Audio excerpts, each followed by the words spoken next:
Assalamualaikum warahmatullahi wabarakatuh. Waalaikumsalam warahmatullahi wabarakatuh. Smas Edu Talk.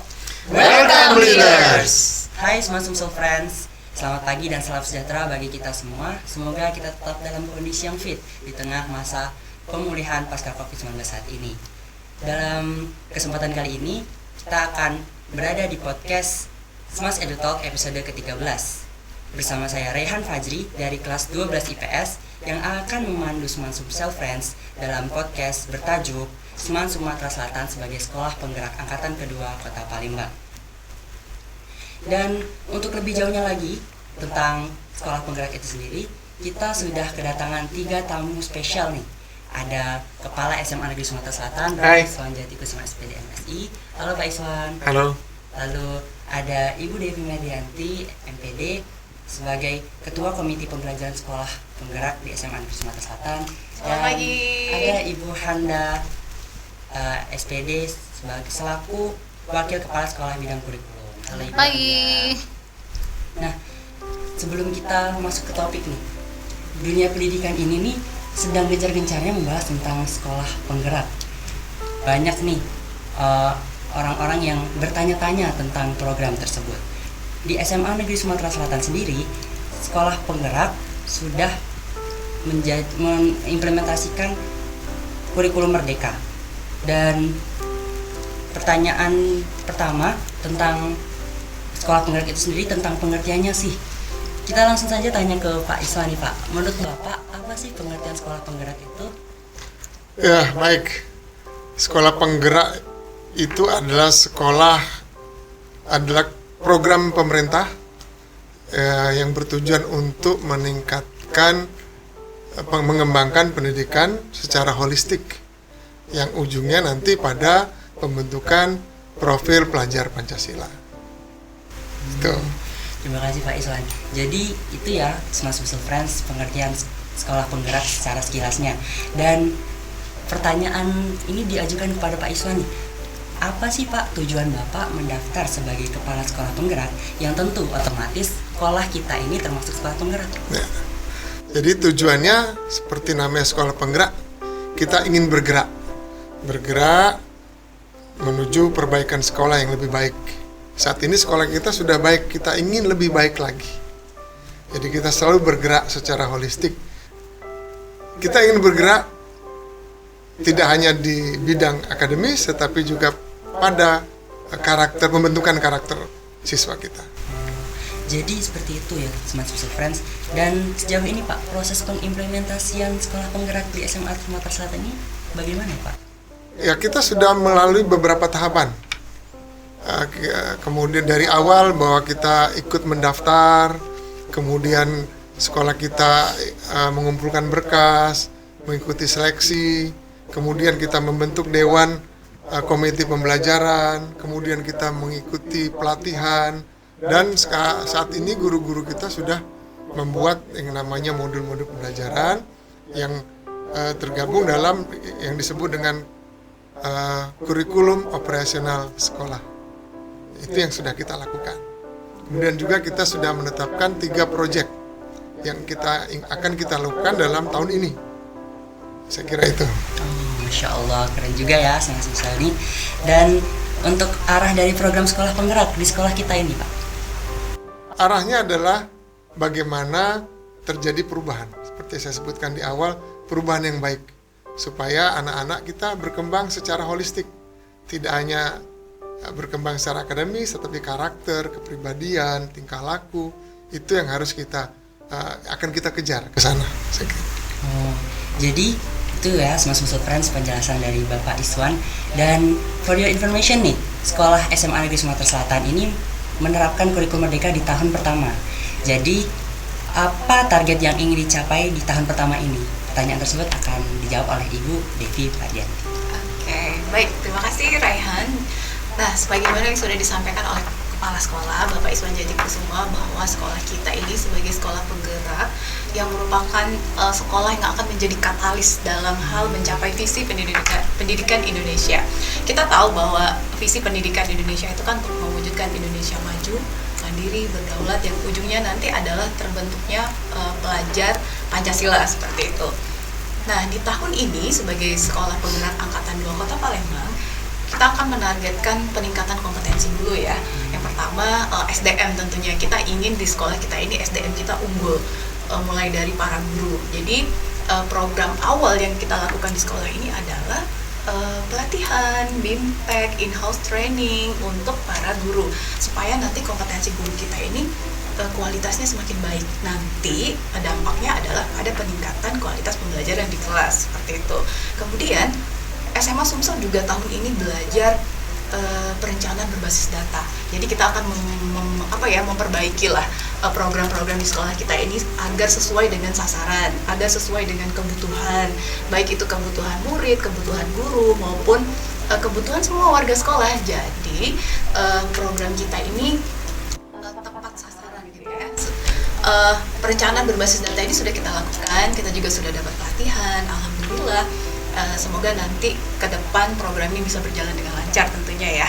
Nah, selain dari peningkatan SDM, target kita tahun ini adalah perbaikan kualitas pembelajaran di kelas. Nah, teman-teman, kita sudah mengimplementasikan kurikulum Merdeka. Baru mulai sih, baru bulan Juli ini ya. Kita sudah berjalan Juli, Agustus, hampir 2 bulan.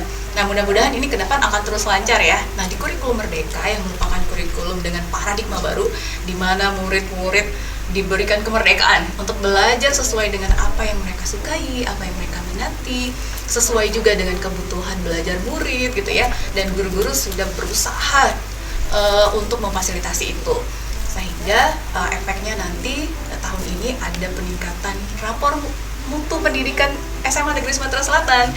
Nah, kita sudah dapat sih rapor pendidikan kita tahun 2021. Masih ada beberapa perbaikan-perbaikan dari sisi kompetensi literasi numerasi, terutama di bagian geometri yang akan kita fokuskan untuk kita tingkatkan. Masih ada juga aspek lingkungan belajar, lingkungan sekolah gitu yang harus juga kita benahi gitu ya, terutama dari sisi keberagaman, karena kita tahu bahwa SMA Sumsel ini kan latar belakang budaya guru maupun murid-muridnya itu sangat beragam sekali. Nah, ini masih harus kita kembangkan. Nah, di perencanaan berbasis data itu sudah kita targetkan. Kemudian tahun ini juga kita menargetkan siswa-siswa itu terbiasa dengan proyek-proyek. Sebenarnya kita sudah cukup terbiasa ya dengan proyek-proyek. Benar sekali. Raihan pasti sudah merasakan. Tentu. Proyek apa saja? Ocoy, 1+1 Innovation, belum lagi kewirausahaan dan sebagainya.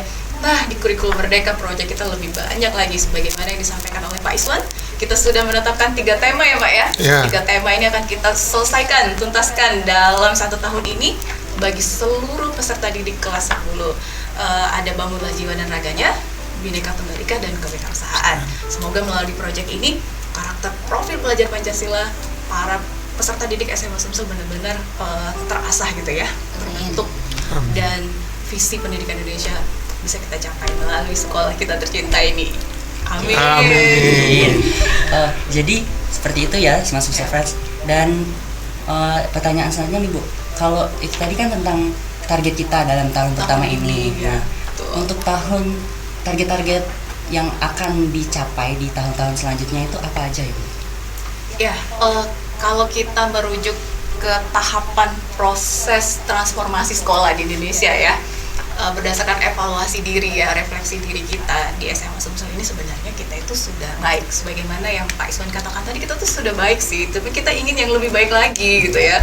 Nah, dari 4 tahapan proses transformasi pendidikan Indonesia itu, kita tuh sebenarnya sudah menuju ke tahap 3. Tahap 3 itu adalah level yang sesuai dengan keinginannya pemerintah gitu ya, dimana di sekolah itu hasil belajarnya bagus gitu ya, dilihat dari rapor pendidikan sekolah tentu saja, kemudian lingkungan belajarnya juga aman, nyaman, kondusif gitu ya, tidak ada masalah atas keberagaman ya, baik suku, agama dan sebagainya. Kemudian pembelajaran juga benar-benar pembelajaran yang berpihak kepada murid gitu ya, kemudian para guru juga terbiasa dengan merefleksi diri, mengembangkan diri, kemudian kita juga bisa mengimbaskan praktik baik kita itu ke lingkungan sekitar, ke sekolah-sekolah lain yang ada di Kota Palembang maupun yang ada di Provinsi Sumatera Selatan. Itu sih harapannya.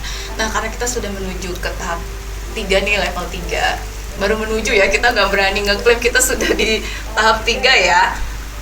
Target kita selanjutnya itu kita harus melebihi targetnya pemerintah Jadi harapan pemerintah kan di tahap 3. Oh, kita maunya di level 4 dong, ya kan? Amin. Pasti. Insya Allah dengan kepemimpinan Pak Iswan di Sekolah Penggerak, sebagai Kepala Sekolah Penggerak, kita bisa ya Pak, dengan kolaborasi kita akan mewujudkan Insya Allah. SMA Sumsel sebagai sekolah penggerak yang berada di tahap tertinggi gitu ya, dari apa yang sudah diharapkan oleh pemerintah.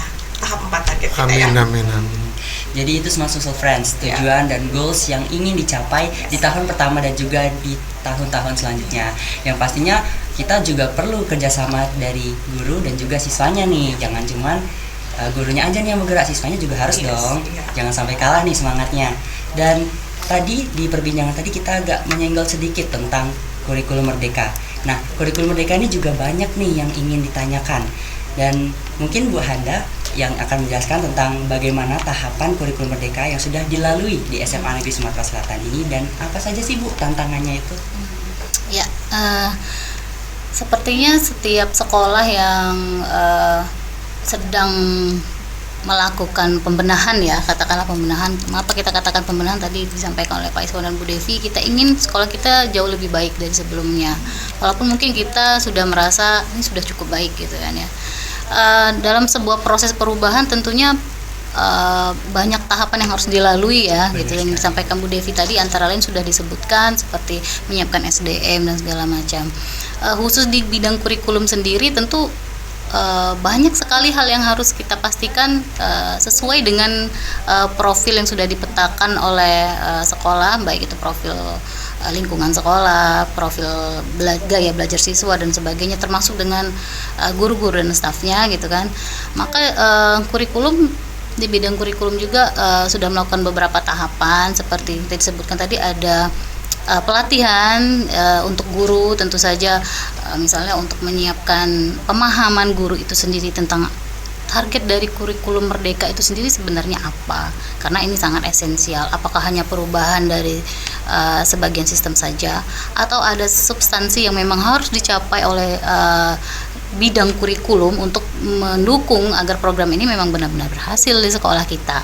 Nah, karena itu selain mempersiapkan pemahaman guru melalui in-house training ya untuk guru, khususnya di awal sekali semester, sehingga sebelum kita bergerak itu kita sudah memiliki persepsi yang sama tentunya ya ketika melangkah dalam program sekolah penggerak ini. Kemudian sekolah kita juga sudah menyiapkan guru-guru untuk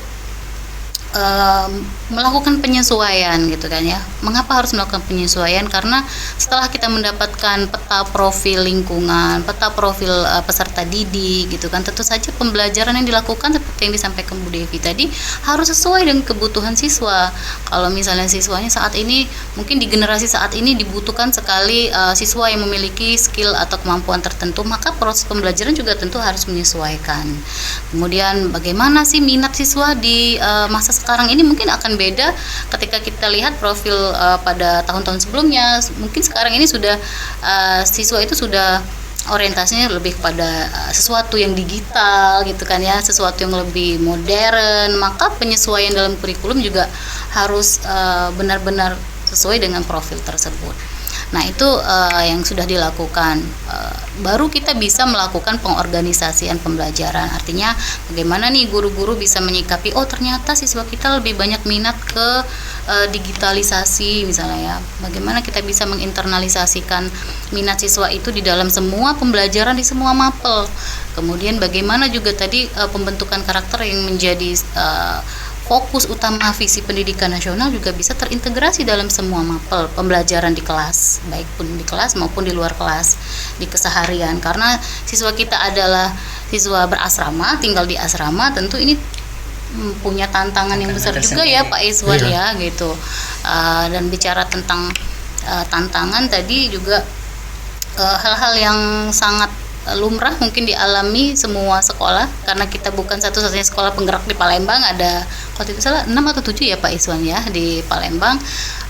Tentu juga akan merasakan misalnya bagaimana sih sebagai sekolah yang dulu kita sudah punya kurikulum 2013, sekarang kita mau menggunakan kurikulum baru kurikulum merdeka, dan sebagai sekolah yang juga mengimplementasikan kurikulum Cambridge ya, jadi tantangannya juga akan lebih berat lagi, baik itu bagaimana kita mengorganisasikan jam pelajaran nih, bagaimana siswa supaya tidak terlalu banyak beban belajarnya setiap hari. Itu Bu Devi sangat pusing ya kemarin Bu Devi ya, bagaimana mencari cara strategi ini agar kurikulum Merdeka tetap jalan, kurikulum Cambridge tetap jalan, integrasi karakter internalisasi karakter profil pelajar Pancasila tetap jalan, tapi siswa jangan sampai stres, jangan sampai terlalu berat beban belajarnya. Nah, itu merupakan tantangan tersendiri, dan kami yakin tidak hanya SMA Sumsel yang mengalami ini, tapi juga sekolah-sekolah yang sudah mulai menjadi sekolah penggerak juga akan merasakan hal yang sama. Kemudian tantangan lain mungkin mencari referensi belajar ya Bu Devi ya, Pak Iswan, mungkin karena kita ini baru angkatan kedua ya Pak Iswan. Contohnya juga belum banyak, iya. jadi kita harus banyak-banyak beradaptasi, mencari dengan tahu keadaan. gitu ya, siapa nih yang angkatan pertama sekolah lain, kita belajar dari mereka. Terus Bu Devi juga telepon-telepon yang di Jawa ya Bu Devi, bagaimana sih kalau ini gitu ya, melakukan pengorganisasian belajar itu bagaimana sih. Jadi memang komite pembelajaran itu sangat perlu untuk bersinergi, berkolaborasi dengan baik, sehingga referensi yang dibutuhkan itu benar-benar kita dapatkan sesuai dengan kebutuhan sekolah kita. Itu mungkin ada yang mau ditambahkan dari Pak Iswan, tantangan sebagai kepala sekolah mungkin Pak. Mungkin sekolah tantangannya beda nih. Tantangannya bagaimana guru-guru tetap sehat, guru-guru tetap sehat, guru-guru tetap semangat menyambut kurikulum baru, karena kerjanya jadi saat ini untuk sementara jadi 2 kali, menyiapkan hal-hal yang selama ini belum ada, karena ini hal yang baru. Tapi kita tetap semangat menyambut kurikulum ini, karena kita yakin bahwa kurikulum Merdeka ini adalah kurikulum yang akan menghasilkan anak-anak yang baik, yang produk-produk yang baik dari SMA Negeri Sumatera Selatan. Saya kira itu. Benar sih. Jadi Smart Social Friends, dari perspektif siswa sendiri nih Bu ya, emang saya juga merasakan adanya perubahan dalam pembelajaran ini. Tapi alhamdulillah kami di sini bisa bersama-sama nih beradaptasi dengan kurikulum yang baru ini. Semoga kita bisa lebih baik lagi ke depannya. Amin. Dan mungkin beberapa pertanyaan tadi itu sudah cukup jelas dan menjawab rasa penasaran Smart Social Friends tentang sekolah penggerak dan juga kepala sekolah penggerak. Dan nanti kita akan lanjut ke sesi selanjutnya bersama bintang tamu yang gak kalah kerennya. Sebelumnya terima kasih Ibu Devi, Sama-sama. Pak Iswan telah menyempatkan waktunya di tengah aktivitas yang padat nih Pak Ibu. Semoga semangat dari Ibu dan Bapak juga bisa memberi semangat kepada siswa-siswinya. Semangat. Semangat. Terima kasih Pak, terima kasih.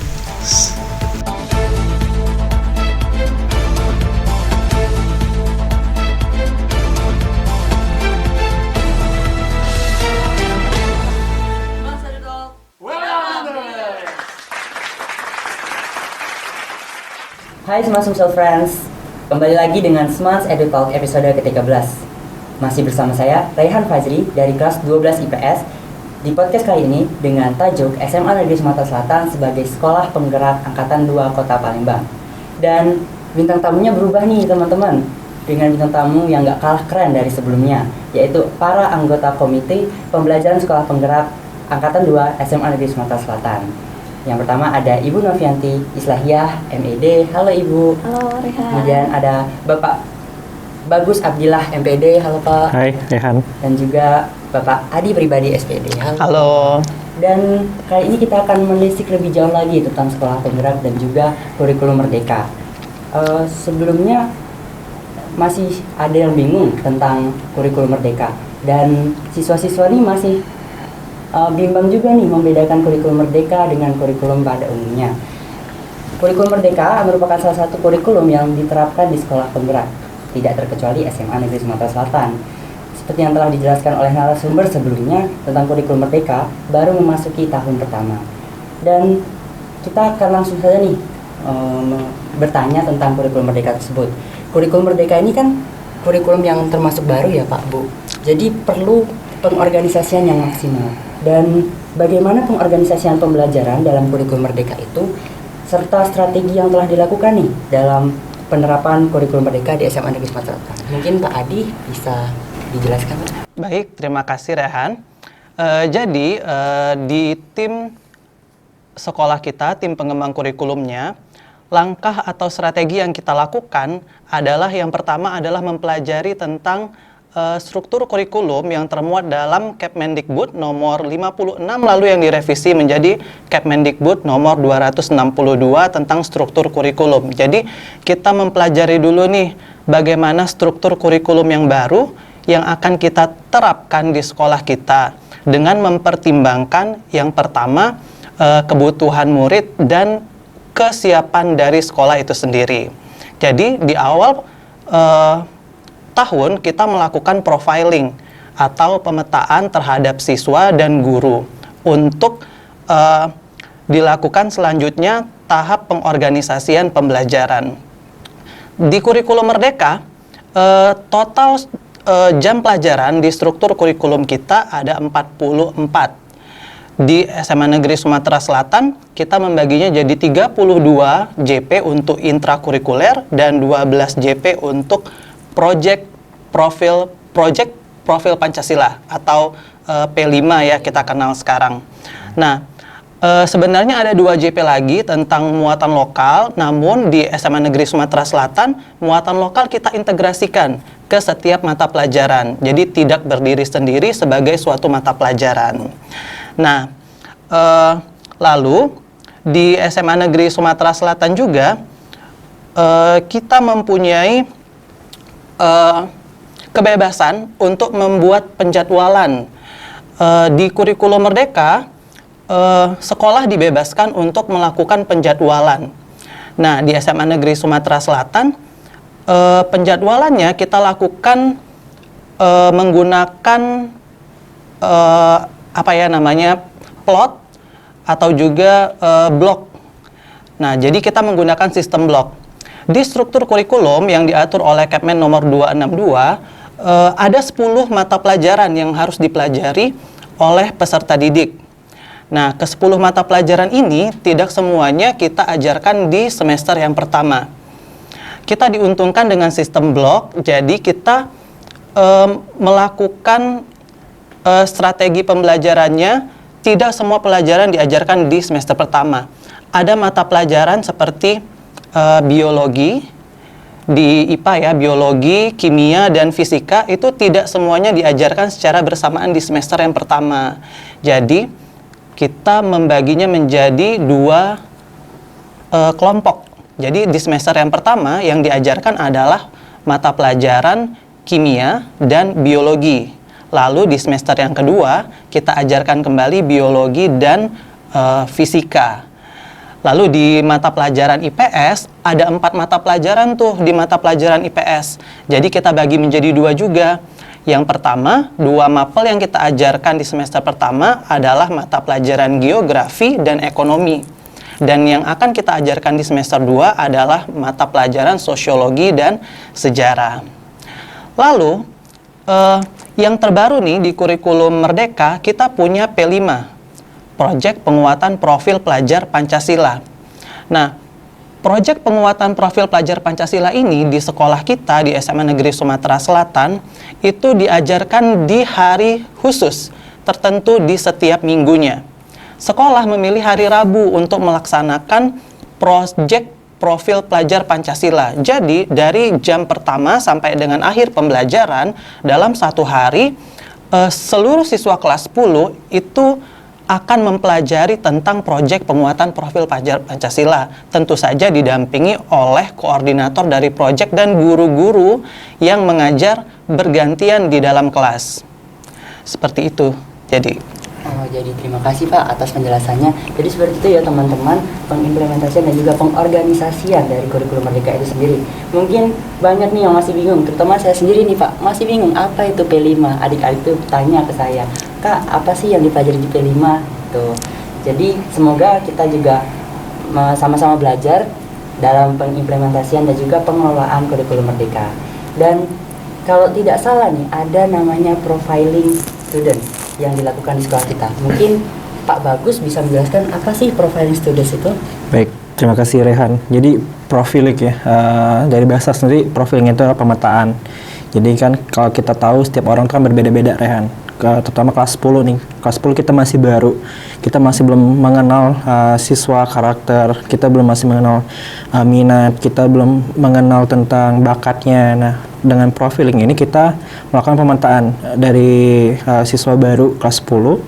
Yang kita petakan itu ada 100 siswa di kelas 10. Di sini mereka dipetakan, pertama kita lihat minatnya, kemudian kita lihat juga inteligensinya, kita juga lihat bakatnya, kita lihat juga kepribadiannya. Tujuannya apa? Di kurikulum mereka ini kan kita belajarnya berdiferensiasi kan. Jadi guru mapel itu ketika mengajar mereka mengenal siswanya, mereka guru-guru kenal tentang potensi yang ada pada siswa. Jadi dengan pemetaan ini kita akan lebih mudah dan dalam melakukan pembelajaran, terutama untuk mencapai tujuan pembelajaran atau capaian pembelajaran gitu Rehan untuk profil student. Terima kasih Pak Bagus. Jadi itu penjelasan tentang profiling students tadi. Semoga semua surprise nih bisa tahu nih informasi lebih lanjut tentang program sekolah penggerak ini. Dan mau tanya lagi nih Pak, siapa saja sih yang terlibat dalam pengimplementasian kurikulum Merdeka ini, terutama di sekolah kita nih, Baik. SMA Negeri Sumatera Selatan? Siapa saja yang terlibat? Semuanya sebenarnya semua itu terlibat Rehan. Jadi semua terlibat dalam proyek kurikulum Merdeka. Jadi namun karena ini masih pertama ya di sekolah kita, jadi di kelas 10 itu yang terlibat aktif. Kemudian guru-guru yang mengajar di kelas 10 juga terlibat aktif dalam implementasi kurikulum Merdeka ini. Namun semua warga sekolah sebenarnya terlibat dalam proyek dalam implementasi kurikulum Merdeka gitu Rehan. Oh, jadi seperti itu semua friends. Terima kasih Pak sebelumnya. Iya, sama-sama. Dan mengenai sekolah penggerak itu sendiri dan juga kurikulum Merdeka, ini informasi yang saya dapatkan, SMA Negeri Sumatera Selatan merupakan sekolah penggerak angkatan kedua, benar Pak Bu? Ya, benar. Yang sudah dikategorikan di kategori 3 atau disebut sebagai mandiri berbagi. Nah, mungkin Ibu Novi nih bisa dijelasin apa sih tentang mandiri berbagi itu, Bu? Ya, terima kasih Reha atas pertanyaannya. Mandiri berbagi ini kalau kita cermati adalah di mana sekolah ini mempunyai kewenangan jika ingin menggunakan modul ajar dan membuat sendiri dan bisa berbagi kepada sekolah-sekolah lainnya. Jadi kalau kategori lain itu mungkin masih mengacu ke modul ajar yang disediakan pemerintah, tapi kalau mandiri berbagi diharapkan Bapak Ibu gurunya sudah membuat modul ajar sendiri. Jadi kita sudah berinovasi disesuaikan dengan karakter murid yang ada di sekolah dan kita diharapkan bisa membagikannya di platform Merdeka Mengajar. Begitu Rehan. Terima kasih Bu. Wih, keren juga ya kurikulum Merdeka ini. Jangan sampai cuma gurunya aja yang aktif. Semua friends harus dong lebih aktif dan lebih semangat lagi daripada guru-gurunya. Dan mengenai tentang proyek profil Pancasila tadi Bu, yang diterapkan di SMA Negeri Sumatera Selatan, dan apa saja yang mendukung dan membantu siswa mewujudkan nilai-nilai profil Pancasila tersebut. Iya. Di SMA kita ini karena untuk kelas 10 ada keharusan memilih 2-3 proyek Rehan. Nah, sekolah kita memutuskan di tahun ini untuk memilih proyek yang pertama adalah Bangunlah Jiwa dan Raganya, yang kedua kemudian Bhinneka Tunggal Ika, dan yang terakhir adalah kewirausahaan. Dalam implementasinya proyek ini kita tidak langsung tapi secara blok kembali seperti yang dilaksanakan pengorganisasian kurikulum. Jadi di semester 1 ini kita fokus untuk Bangunlah Jiwa dan Raganya terlebih dahulu 4 bulan pertama, kemudian dilanjut dengan Bhinneka Tunggal Ika, dan yang semester keduanya nanti kita menyambung dengan proyek kewirausahaan. Pemilihan ketiga proyek ini bukan serta-merta tidak ada alasan Ray, tapi memang kita pilih didasarkan dengan kondisi bagaimana lingkungan di sekolah kita. Sekolah kita adalah sekolah berasrama, jadi peluang terjadinya perundungan atau bullying sangat besar. Sehingga kita melihat sebagai komite pembelajaran bahwa proyek yang pertama yaitu Bangunlah Jiwa dan Raga ini sangat urgent untuk kita laksanakan sehingga sekolah kita nanti bisa mempropagandakan anti bullying atau anti perundungan. Dan yang kedua, mengapa tentang Bhinneka Tunggal Ika? Kita tahu kalau siswa di sini semuanya berada atau datang dari seluruh kota kabupaten yang ada di Sumatera Selatan. Otomatis dengan bedanya budaya, bahasa, suku, itu sangat menarik untuk kita bahas dan kita bisa lihat bagaimana kekayaan budaya yang ada di SMA Negeri Sumatera Selatan itu sendiri. Yang ketiga, mungkin Raihan bertanya juga, kenapa KWU atau kewirausahaan yang kita ambil? Kita harapkan nantinya siswa di SMA Negeri Sumatera Selatan ini tidak hanya bagus dalam pencapaian akademik, tapi juga bisa mandiri secara finansial dengan menjadi atau melatih dirinya sebagai seorang pengusaha. Begitu mungkin Raihan. Oh, jadi itu ya Smart Social Friends. Jadi tujuan kita mengikuti sekolah penggerak dan menerapkan kurikulum merdeka tuh untuk kita juga, untuk Smart Social Friends juga. Jadi nggak cuma guru-gurunya saja nih yang akan mendapatkan benefit, tapi benefitnya juga dominan bakal didapat untuk kita sendiri. Oleh karena itu, jangan sampai kalian menyia-nyiakan program yang sudah dijalankan di SMA Negeri Sumatera Selatan. Apalagi sekolah kita di sekolah asrama, benar. Mungkin lebih banyak resiko-resiko perundungan ataupun hal-hal lain, dan juga apalagi dilatar belakangi oleh budaya yang berbeda, itu bisa saja menjadi faktor terjadinya perundungan. Dan diharapkan program ini gak cuman hanya semata-mata label di sekolah kita, tapi juga bisa memajukan sekolah dan menghasilkan mutu siswa-siswinya. Oke. Jadi terima kasih Bapak dan Ibu atas pertanyaan dan penjelasannya. Semoga Smart Social Friends bisa dapat nih informasi yang cukup menjawab rasa penasaran kalian, dan jangan sampai kalian nggak tahu program-program apa yang sedang ada di sekolah kita. Sekian podcast kita pada hari ini di Smart Edu Talk episode ke-13. Jangan lupa like, comment, dan subscribe SMA Negeri Sumatera Selatan. Dan sampai jumpa di podcast selanjutnya. Lastly, wassalamualaikum warahmatullahi wabarakatuh. Waalaikumsalam warahmatullahi wabarakatuh. Smart Edu Talk, Well done leaders.